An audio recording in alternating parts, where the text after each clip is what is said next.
తెలంగాణలో వరుస లిఫ్ట్ ప్రమాదాలు భయపెడుతున్నాయి. 4 వారాల్లో 4 ఘటనలు జరిగాయి. తాజాగా జరిగిన ప్రమాదంలో ఒక మహిళ ప్రాణాలు కోల్పోయింది.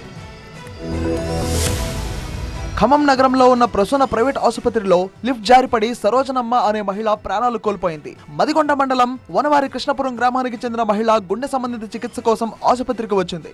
లిఫ్ట్ లో తీసుకుని వెళ్తుండగా ఒక్కసారిగా లిఫ్ట్ కింద పడింది. చికిత్స కోసం వచ్చిన ఆమెకు మొదటి అంతస్తులో యాంజియోగ్రామ్ నిర్వహించి స్ట్రెచర్ పై 4వ అంతస్తుకు తీసుకెళ్తున్నారు బాయ్స్. అయితే కంట్రోల్ లేకుండా ఒక్కసారిగా 4th ఫ్లోర్ కి వెళ్లిన లిఫ్ట్ సడన్ గా కింద పడింది. దీంతో స్ట్రెచర్ పై ఉన్న మహిళ మృతి చెందింది.